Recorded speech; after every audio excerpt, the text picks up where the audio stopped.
Star Tamil Nadu ஜோதிட அறக்கட்டளையின் ST astro TV வாழ்வில் வளர்ச்சி. ST அஸ்ட்ரோ டிவியை கண்டு மகிழுங்கள். திருச்செங்கோடு ஸ்டார் தமிழ்நாடு ஜோதிட அறக்கட்டளையினுடைய நிறுவனர் திரு ராஜா சங்கர் ஐயா அவர்களையும் அவர்களோடு இணைந்து பணியாற்றி கொண்டிருக்கின்ற ஐயா திரு சுப்பிரமணிய ஐயா அவர்களையும், மேலும் அவருக்கு உறுதுணையாக இருந்து கொண்டு பணியாற்றி கொண்டிருக்கின்ற சிம்மம் சிவபெருமாள் ஐயா அவர்களையும் வணங்கி, இந்த ஜோதிட கருத்தரங்கில் எண்ணற்ற ஜோதிட பெருமக்கள் வருகை புரிந்து கருத்துக்களை கேட்க வந்திருக்கின்ற அனைத்து நல் உள்ளங்களுக்கும் என் நெஞ்சார்ந்த நன்றிகள். இன்று எனக்கு பேசக்கூடிய தலைப்பு என்னவென்றால், ஜோதிடத்தில் சூட்சமங்கள், அதுவும் மன்னன் திரு ராஜா சங்கர் ஐயா அவர்கள் உள் சூட்சம்னு சொல்லி ஒரு டைட்டில் கொடுத்திருக்காரு. அதாவது பொதுவா ஜாதகத்துல சூட்சம்னாவே உள் சூட்சம் தான். அதனால அதுல என்ன உள் சூட்சம்னு சொல்லி கொடுத்திருக்காரு, எனக்கு என்ன பேசுறது என்று எனக்கு சரியா புரியவில்லை. இருந்தாலும் என்னுடைய கருத்துக்கள், நான் பார்க்கின்ற விதங்கள், எனக்கு கற்றுக் கொடுத்த குருமாருடைய கருத்துக்கள் உங்களுக்கு நான் பகிர்ந்து கொள்ள கடமைப்பட்டுள்ளேன். எல்லோரும் ஜாதகம் பார்க்கும்போது, பலன் சொல்லும்போது, எந்தெந்த முறையில் ஜோதிடத்தில் எண்ணற்ற முறையில் இருந்தாலும் கூட நான் பார்க்கின்ற பலன் சொல்லுகின்ற அந்த முறையை உங்களிடம் பகிர்ந்து கொள்கின்றேன். அதனால நீங்க எத்தனையோ முறையில் பலன் பார்த்திருப்பீங்க. அதனால நான் பார்க்கின்ற முறை ஃபர்ஸ்ட் லக்னம். ஒரு லக்னத்தை முதலில், ஒரு ஜாதகத்தை எடுத்தால் முதலில் லக்னத்தை பார்க்க வேண்டும். லக்னத்தில் நின்ற கிரகங்கள், அதனுடைய குணங்கள், அதனுடைய ஆதிபத்தியங்கள் தான் நம்மை கடைசி வரை அந்த ஜாதகரை இழுத்து செல்லும். லக்னத்தில் நின்ற கிரகங்கள் தான் கடைசி வரை அந்த ஜாதகரோடு அந்த கிரக காரகத்துவம், அந்த பாவ காரகத்துவம் இணைந்தேதான் இருக்கும். அடுத்து லக்னாதிபதி. லக்னாதிபதி எங்கே நிற்கின்றார், அந்த 12 பாவகத்தில் அல்லது 12 ராசிகளில் எங்கே நிற்கின்றாரோ அதனுடைய தன்மைகள், அதனுடைய ராசியினுடைய குணங்கள், அந்த பாவகம் சொல்லக்கூடிய அந்த செயல்கள் எல்லாம் நடைபெறும். இப்போ உதாரணத்துக்கு, இப்போ லக்னத்தில் ஒரு சூரியன் இருக்கின்றார் என்றால், உதாரணமாக அந்த சூரியன் சம்பந்தப்பட்ட காரக குணங்கள் அந்த ஜாதகரிடம் பொதிந்து கிடக்கும். அதே போல அந்த லக்னாதிபதி, உதாரணத்துக்கு லக்னாதிபதி கடக லக்னம் என்றால் அந்த சந்திரன் 10ஆம் பாவத்தில் உள்ளது என்றால், அந்த 10ஆம் இடம் அந்த ராசி காரகத்துவத்துடன் அந்த பாவகத்தையும் இணைந்து செயல்படுவார். அவர் நின்ற நட்சத்திரம் முதல் கொண்டு, இப்போ உதாரணத்துக்கு இப்போ அஸ்வினியில் ஒரு கிரகம், அதாவது சந்திரன் அஸ்வினி நட்சத்திரத்தில் இருந்தால் அந்த அஸ்வினி என்ன குணங்கள் என்று உங்களுக்கு முழுமையாக தெரியும். இருந்தாலும் கூட அஸ்வினி என்பது மருத்துவ நட்சத்திரம். ஸோ அந்த ஜாதகர் மருத்துவ குணங்கள் நிறைந்து இருக்கும். அதே போல அஸ்வினி என்பது இரட்டைத்தன்மை, இரட்டையர்கள், அதாவது ட்வின்ஸ் பிறந்திருப்பாங்க அப்படின்னு சொல்லலாம். அதுல பிறந்த யாராரு, அஸ்வினியில் யாராரு பிறந்தாங்களோ அவருடைய குணநலன்கள் ஒத்துக்கொண்டு தான் இருப்பார்கள். அஸ்வினியில் பிறந்தவர்கள் அஸ்வத்தாமன். அப்ப அஸ்வத்தாமனுடைய அத்தனை குணங்கள் அந்த ஜாதகருக்கு இருக்கும். அடுத்து இப்போ கிருத்தியில் இருந்தால், கிருத்தியில் பிறந்தவர் முருகப்பெருமான். அந்த ஜாதகருக்கு முருகனுடைய குணங்கள் அத்தனையும் பொருந்தி வரும். பலன் பார்க்கும்போது ஒவ்வொருத்தரும் நம்ம சொல்லும் போது நிச்சயமாக நமக்கு ஒரு மதிப்பை கூட்டக்கூடிய அளவாக இருக்கும். இது ஒரு ஜெனரல். இது எல்லாரும் அறிந்த விஷயம், தெரிந்த விஷயம். சரி, அடுத்ததாக பாவக மாற்றம். இப்ப பாவக மாற்றத்துக்கு பலன் பார்க்கிறோமா ஐயா? பார்க்கிறோமா? அம்மா பார்க்கறீங்களா? பாவக மாற்றத்துக்கு பார்க்கறீங்க. சரி, பாவக மாற்றத்துக்கு எப்படி பலன் பார்க்கறீங்க? ஒரு பாவகம்னா எப்படி பலன் பார்க்கறீங்க?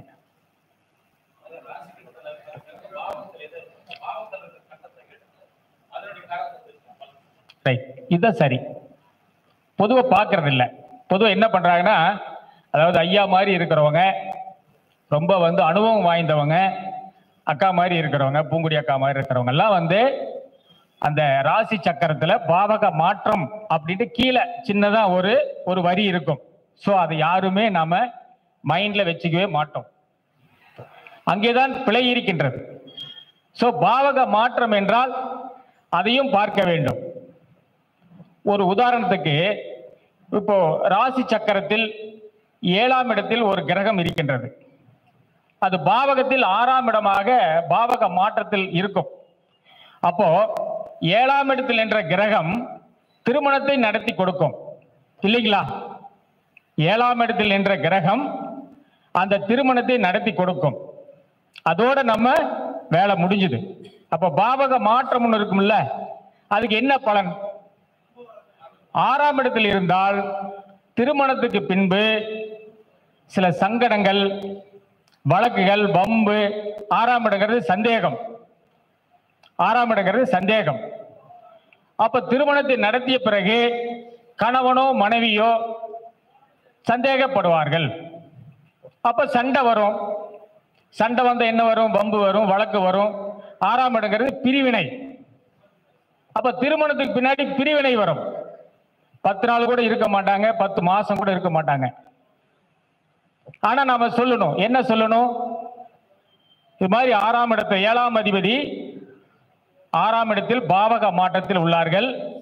அவர்களுக்கு சரியான முறையில் நாம் அறிவுரை வழங்க வேண்டும், ஆலோசனை சொல்ல வேண்டும். அப்போ இந்த ஜாதகத்தில் இது போன்ற இந்த அமைப்பு இருக்கின்றது. நீங்கள் அதனாலதான் நாம என்ன சொல்றோம்னா, பொருத்தம் பார்க்கும் போதும் அல்லது பலன் பார்க்கும் போதும் சம்பந்தப்பட்ட ஜாதகர் கூட வர வேண்டும். ஜாதகரோ ஜாதகியோ கூட அவங்களோட வந்தால், நாம இப்போ ஐயா சொன்ன மாதிரி ஜாதகம் ஒரு பெரிய அதாவது வேற ஜாதகத்துல ஒண்ணு இல்லைங்க. ஒரு டாக்டர் எப்படி ஆலோசனை கூறுகின்றாரோ அப்படித்தான் நாமும் ஆலோசனை கூறுகின்றோம். வெறும் ஆலோசனை மட்டும்தான், நம்ம கடவுள் இல்லை. ஐயா சொன்னார் ஒருத்தர், கடவுளுக்கும் அந்த மக்களுக்கும் நாம் பாலமாக இருக்கின்றோம். அதுதான் உண்மை. ஜாதக ஆலோசனை மட்டும்தான் கூறுகின்றோம். Counselling, only counselling. அதே மாதிரி 7ஆம் அதிபதி 7ஆம் இடத்தில் நின்று 8ஆம் இடத்துக்கு சென்றால் அப்ப பாவக மாற்றம். அப்ப பாவக மாற்றத்துல 8ஆம் இடத்துக்கு செல்லுது என்றால், உள்ளது என்றால், அப்ப 8ஆம் இடங்கிறது என்ன? அதோடைய பாவகத்துவம். காரகத்துவம் இல்லை, பாவகத்துவம். அப்ப 8ஆம் இடங்கிறது அவமானம், அசிங்கம், விபத்து அல்லது ஒரு ஆபரேஷன். 8ஆம் இடங்கிறது ஒரு லாக்கர். இப்ப கல்யாணம் ஆன பின்னாடி ஒரு விபத்து நடக்குது. எதை வைத்து சொல்வது? இந்த ஜோதிடர் பார்த்தார் அப்பெல்லாம் சொல்லவே இல்லை. கல்யாணத்து பொருத்தம் பார்த்தோம் அப்பெல்லாம் நம்மிடம் கூறவில்லை. என்ன ஜோசிக்காரன் பார்த்தான்? இவன் தான் பார்த்துட்டு, இப்பெல்லாம் மரியாதை இல்லை. ஜோசியரிடம் மரியாதை நமக்கு வழங்குவதில்லை. பச்சையா பேசுறான் அந்த ஜோசிக்காரன், அப்படி இப்படின்னு பேசுறான். நமக்கெல்லாம் வெக்கமா இருக்குது உண்மையாலுமே. எவ்வளவு சாஸ்திரம் படிச்சிருக்கிறோம், எவ்வளவு சாஸ்திரங்கள். நமக்கு எல்லாம் மரியாதை இருக்கின்றதா? தினம் தினம் 9 கிரகங்களை நாம் உச்சரிக்கின்றோமா இல்லையா? கடவுளை கூட உச்சரிக்க மாட்டாரு, நாம தான் உச்சரிக்கின்றோம். வாழும் கடவுள் அடுத்த நிலை நாம் தான், ஜோதிடர் தான். ஆனா மரியாதை இருக்கா? மரியாதை இல்லை. அதுக்கு என்ன காரணம்? சில பேர் 100 ரூபாய்க்கு பாக்குறாங்க, 150 ரூபாய்க்கு பாக்குறாங்க, 50 ரூபாய்க்கு பாக்குறாங்க, கொடுக்கறது கொடுங்கன்னு பாக்குறாங்க. ஒரு டாக்டர், MBBS படிச்ச டாக்டர் யாராவது கொடுக்கறது கொடுத்துட்டு போங்கன்னு யாராவது சொல்றாங்களா? சொல்றாங்களா? டாக்டர் எத்தனை வருஷம் படிக்கிறாங்க? 5.5 வருஷம். அவரு டாக்டர். அவர் கூட பரவாயில்லைங்க. இந்த கம்பவுண்டர் இருக்காங்க பார்த்தீங்களா, கூட இருக்க அசிஸ்டன்ஸ், அவங்க கூட கட்டுக்கிட்டுவாங்க. இந்த புண்ணுக்கள்லாம் வந்து அந்த ட்ரெஸ்ஸிங் பண்ணிவிடுவாங்க. அவன் தனியா போய் இந்த மெடிசன்ல எடுத்துட்டு போய் அவன் வைத்தியம் பார்க்கறான். அவனுக்கு எவ்வளவு பட்டிக்காட்டுல என்ன மரியாதை தெரியுங்களா? அவரும் டாக்டர் தான் இல்லைங்களா? நமக்கு நம்ம எத்தனை வருஷம் படிச்சிருக்கோம்? எல்லாருமே ஏறத்தாழ ஒரு 10 ஆண்டு காலம் குறைந்தபட்சம். அந்த ஐயாவை எழுப்பிடுங்க, அந்த ஐயாவை எழுப்பிடுங்க. ஐயா, ஐயா எவ்வளவு கஷ்டப்பட்டு நல்ல 8 லட்சம் ரூபாய் செலவு பண்ணியிருக்கிறேன் ஐயா. இந்த ஜாதகத்தை கத்துக்கிறதுக்கு 8 லட்சம். எம்பிபிஎஸ் படிச்சா தனியார் மருத்துவ கல்லூரியில படிச்சா 30 லட்சம். 5.5 வருஷத்துக்கு நான் 8 லட்சம் செலவு பண்ணியிருக்கிறேன். தூங்கலாமா ஐயா? நான் படிச்ச ஒரு கிளாஸ் போன 2000 ரூபாய் வகுப்புக்கு. கஷ்டப்பட்டு படிச்சு கொண்டு வந்து உங்களுக்கு எல்லாம் கொடுக்கலாம்னு வந்திருக்கோம். தெரிஞ்சிருக்கும், தெரியாம இருக்கும். அதுக்காக உங்களுக்கு தெரியலன்னு நான் சொல்லல. எவ்வளவு ஆழமான கருத்துக்கள். போன மாசம் இதே இடத்துல மாந்தி பத்தி பேசினேன். சத்தியமா சொல்றேன், இந்த வாய்ப்பு கொடுத்ததுக்கு நான் தான் அண்ணனுக்கு வந்து கடமைப்பட்டிருக்கணும், ராஜா சங்கர் அண்ணனுக்கு. மாந்தி எவ்வளவு பெரிய ரீசார்ஜ் தெரியுங்களா? நிறைய வியூவர்ஸ் பார்த்திருக்காங்க. இன்னும் மாந்தி பத்தி நிறைய இருக்கு. நான் சொன்னது சாம்பிள், சும்மா ட்ரெய்லர்.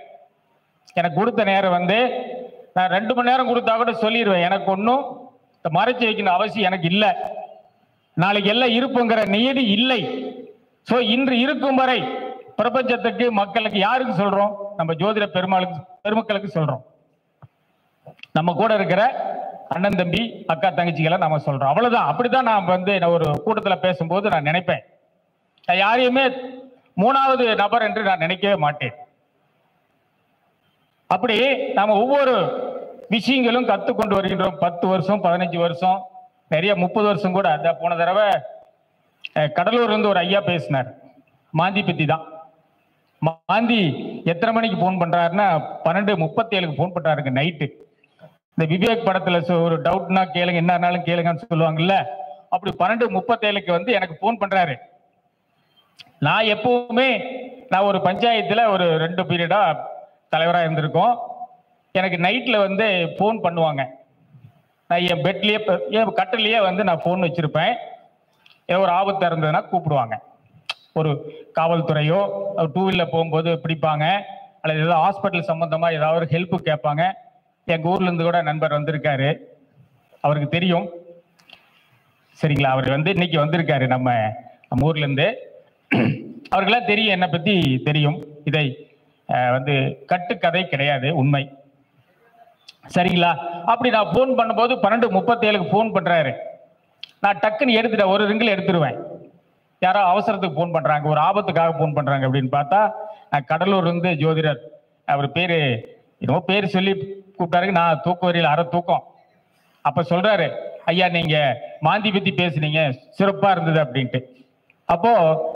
அப்போ நம்ம என்னன்னா, எனக்கு கற்றுக் கொடுத்த குருமார்களுக்கு அதை போய் சேரும். ஏன்னா ராத்திரியில சுதந்திரம் கொடுத்தாங்க இந்தியாவுக்கு, 12 மணிக்கு மேல கொடுத்ததாக வரலாறு. ஆனா மாந்தி பத்தி சொன்னதுக்காக எனக்கு அது ஒரு மைல்கல் சரிங்களா? அது போல ஜோதிட குருமார்கள் நல்ல தெளிவா பண குறைவில்லாம வாங்குங்க, அதோடைய மதிப்பு கூடும்.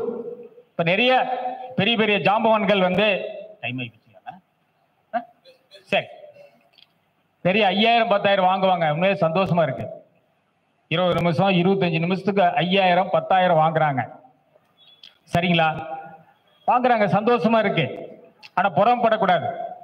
ஒரு ஜோதிடர் 100 ரூபாய்க்கு வாங்கினா கண்டிப்பா சத்தம் போடணும், ஏன் 100 ரூபாய்க்கு பாக்குறீங்க அப்படின்ட்டு. நல்ல குவாலிட்டியா பாருங்க, நல்ல வரவா வந்து நல்ல அமௌண்டா வாங்குங்க. ஏன்னா நம்ம கஷ்டப்பட்டு படிச்சோம். அது மாதிரி இப்ப 7ஆம் பாவத்தில் ஒரு கிரகம் இருக்கு, அது 8க்கு மாறிச்சுன்னா இந்த 8ஆம் இடங்க சம்பந்தப்பட்ட அந்த பாதிப்பை தரும். அப்ப திருமணமான பின்பு ஒரு விபத்து நடக்குது, அல்லது கணவனுக்கோ மனைவிக்கோ ஒரு ஆபரேஷன், ஒரு கண்டம் அப்படி நடக்குதுன்னா கண்டிப்பா இந்த பாவக மாற்றத்தை கண்டிப்பா பார்க்க வேண்டும். உறுதியா பாருங்க. உங்களுக்கு சொல்லிக் கொடுத்த குருமார்கள் சொல்லிக் கொடுத்தாங்க இல்லையோ, நான் என்னுடைய அனுபவத்தில் நான் சொல்றேன். நீங்க அந்த பாவக மாற்றத்தை பார்க்க வேண்டும். வெறும் தசாபுத்திக்கு மட்டும் பார்க்காமல் சம்பவத்திற்கும் பார்க்க வேண்டும். நம்மளே என்ன பண்றோம், பாவக மாற்றம்னா தசாபுத்திக்கு தான் போறோம். இங்க இருக்கு, அது அங்க இருக்கு அப்படின்ட்டு தான் போறோம். பட் ஆனா அது ஒரு பலனை தரும் அப்படின்ட்டு ஒரு கருத்துல வைத்துக் கொள்ளுங்கள். அடுத்தது, இப்ப நிறைய திருமண பொருத்தங்கள் பார்க்கும்போது நம்ம யாரை பார்க்கிறோம், நீதிமான் என்று சொல்லக்கூடிய சனி பகவான் இருக்காரா அப்படின்ட்டு நம்ம கண்ணெல்லாம் அங்கதான் போகும். ஒரு பலன் பார்க்கும்போது 7:30 நடக்குதா, அல்லது 6:30 நடக்குதா, 5:30 நடக்குதா, 3:30 நடக்குதான்னு பார்க்கிறோம் இல்லைங்களா? எதுக்குன்னா, நான் ஏதாவது சொல்லி அவங்களுக்கு ஏதோ ஒரு மைனஸ் பண்ணி சொல்லி தப்பிச்சுக்கலாம் அப்படிங்கிறதாக நான் பார்க்குறேன். ஓப்பனா நான் சொல்றேன், இது மீடியாவா இருந்தாலும் ஓப்பனா சொல்றேன். அப்படி பார்க்க கூடாது. நம்ம என்ன செய்யணும்னா, நிச்சயமா 7ஆம் இடத்துல அண்ணன் மடிச்சு வச்சுட்டாரு எழுப்பி. சரி, சிம்பிளா சொல்றேன், அவ்வளவுதான். ஒண்ணு இல்ல, 7ஆம் இடத்துல சந்திரன் அது மட்டும் ஒரு விளக்கம். ஏன்னா நிறைய ஜாதகம் பார்க்கிறோம், சந்திரன் இருந்ததுன்னா 7ஆம் இடத்துல, லக்னத்துக்கு 7ஆம் இடத்தில் சந்திரன் இருந்தால் சனி பகவானோட 10 மடங்கு தீமை செய்யும். தயவு செய்து பொருத்தம் பார்க்கும் போதும் ஜாதக பலன் சொல்லும் போதும் 7இல் சந்திரன் இருந்தால், அது எந்த லக்னமாக இருந்தாலும் சரி, குரு பார்த்தாலும் குரு பார்க்காவிட்டாலும் 7இல் சந்திரன் இருந்தால், அந்த 7ஆம் இடங்கிற சொல்றது அது கணவனோ மனைவி அழகா இருப்பாங்க, அதுல மாற்று கருத்து இல்லை.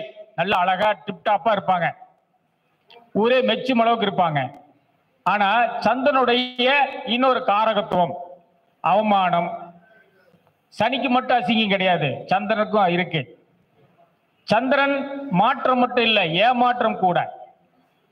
அதே போல சந்திரன் அவச்சல் குறிக்கக்கூடிய ஒரு கிரகம். சோ 7ஆம் இடத்தில் இருக்கிற அந்த சந்திரன் நல்ல பொருத்தம் பார்க்கும்போது நன்றாக பார்க்க வேண்டும். அப்போ பார்ப்பாங்க, பொண்ணு நீட்டா, பொண்ணா இருந்தாலும் பையனா இருந்தாலும் 7இல் சந்திரன் போது ஊருக்கு பார்த்தா நம்ம குடும்பத்துக்கும் உற்றார் உறவினருக்கும் நல்ல விதமாக இருப்பாங்க. மேலேயே அந்த பொண்ணு மேலேயே குறையே சொல்ல முடியாது, அவ்வளவு டீசெண்டா இருப்பாங்க. ஆனா திருமணம் ஆன பின்பு அதை 7ஆம் இடம் திருமணம், அதுக்கு முன்னாடி நல்லா இருப்பாங்க. திருமணம் ஆன பின்பு அந்த குடும்பத்துல நிச்சயமா ஒரு அவச்சொல், ஒரு பழிச்சொல் இதெல்லாம் வரும். இதெல்லாம் மனசுல உள் வாங்கி கொள்ளுங்கள். அது 7 சந்திரன் இருந்தா என்ன செய்யறது? ஒரு சின்ன பரிகாரம், வேற ஒன்றும் இல்லை. 7இல் சந்திரன் இருந்தால் நிச்சயமாக கணவன் மனைவியோ, அத வேலைக்கு போற மாதிரி வெளியூர்ல கணவன் வாரம் ஒரு முறையோ மாதம் ஒரு முறையோ அல்லது 6 மாதத்துக்கு ஒரு முறையோ வரும்படி அந்த திருமணத்தை அமைத்துக் கொள்ள வேண்டும். ஒன்னா இருந்தாங்கன்னா, கணவன் மனைவியும் ஒரே இடத்துல இருந்தாங்கன்னா, ஒரே வீட்டில் இருந்தாங்கன்னா தினமும் சண்டை வரும். சண்டை வராத நாளே இருக்காது. அதனால கவனிச்சு பார்த்துக்கணும். அதே சமயத்துல நிறைய பேர் விருப்ப திருமணங்கள் நடந்திருக்கு. 7இல் சந்திரன் இருக்கும்போது விருப்ப திருமணங்கள் நிறைய நடந்திருக்கின்றது. அப்ப வெளியில தெரியாது. அப்ப நம்ம திருமணம் பண்ணும்போது அல்லது ஒரு ஜாதகம் பார்க்கும்போது மட்டும்தான் அந்த குடும்பத்துல அந்த பொண்ணோ பையனோ சொல்லுவாங்க, நான் ஒரு பையனை விரும்புறேன் அல்லது ஒரு பொண்ணை விரும்புறேன் அப்படின்னு சொல்லுவாங்க. அப்போ என்ன பண்ணுவாங்கன்னா, சந்திரனா ஒரு ஓடக்கூடிய கிரகம், திடீர்னு ஓடி போயிடுவாங்க. 7இல் சந்திரன் இருந்தால் நிச்சயமாக கவனிச்சு பலன் பக்குவமாக சொல்ல வேண்டும். இப்ப நாம சொல்றோம்னா இப்படி ஓடி போயிடுவாங்களா சொல்லக்கூடாது. பக்குவமா எப்படி சொல்லணுமோ நயமா, அதாவது இடம் பொருள் ஏவல் அனுசரித்துத்தான் பலன் சொல்ல வேண்டும். அது மாதிரி இருக்கு. அதே மாதிரி நிறைய சொல்லணும்னு வந்தேன், எனக்கு டைம் இல்லை. அதனால அடுத்த முறை உங்களுக்கு எல்லாம் வாரி வழங்குறதுக்கு எங்கிட்ட என்னென்ன இருக்கோ அத்தனையும் வாரி வழங்குவதற்கு தயாராக இருக்கின்றோம்.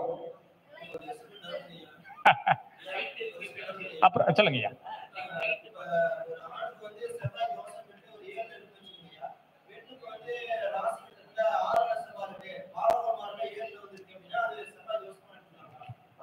ஐயா, நம்ம ராசி சக்கரத்தை எடுத்துக்கிறோம்.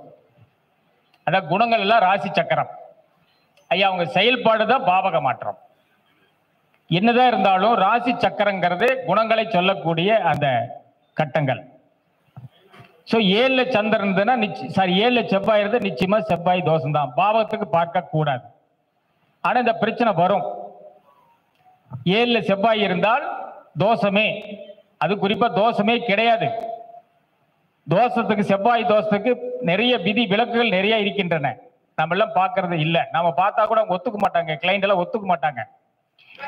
நம்ம பரிகார செவ்வாய், அதாவது அந்த ஜோசியர் செவ்வாய்ன்னு சொன்னாரு, இவர் இல்லைன்னு சொல்றாரு, இவரு பார்க்க தெரியல அப்படின்ட்டு நம்ம மேல வந்து நேற்று கூட ஒரு பொருத்தம் பார்த்தேன். டீச்சர் வந்திருந்தாங்க, விளக்கமா சொன்னேன். அவங்க வந்து சொன்னாங்க, ஐயா உங்க மாதிரி வந்து தெளிவா சொல்லல அப்படின்னு வந்து கிளைண்ட் வந்து கொஞ்சம் பக்குவமா சொல்லணும்.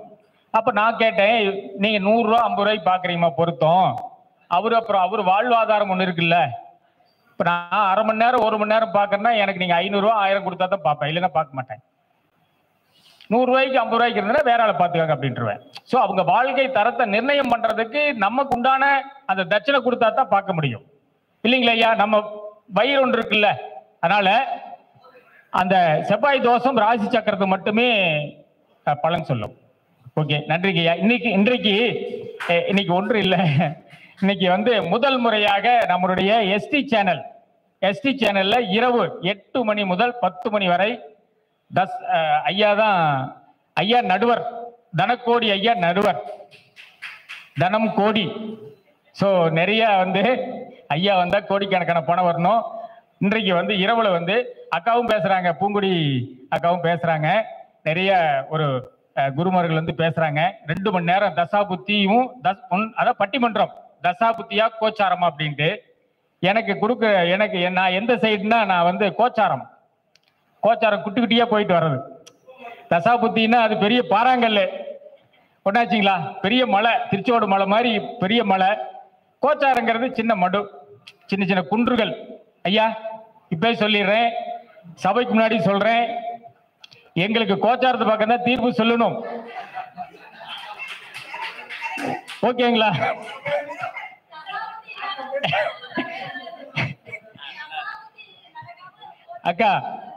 அக்கா ஒரு குற்றவாளிக்கு ஒரு வக்கீல் வாதாடுறாங்க, நல்லவருக்கும் வாதாடுறாங்க, இல்லைங்களா?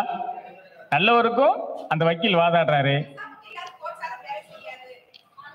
சரி வாங்க, நைட் எல்லாம் வாங்க, நைட்டு வந்து கேளுங்க எது வேலை செய்யுது எது வேலை செய்யலைங்கிறது நான் ப்ரூவ் பண்றேன். நான் நைட்டு வந்து ப்ரூவ் பண்றேன். எல்லாரும் அந்த இலவச அந்த இதுக்கு வந்து கலந்துக்காங்க அப்படின்ட்டு நம்ம எஸ்டி சேனல் சார்பா உங்களை எல்லாம் கேட்டுக்கொள்கிறேன். நன்றி, வணக்கம். இவ்வளவு நேரம் வந்து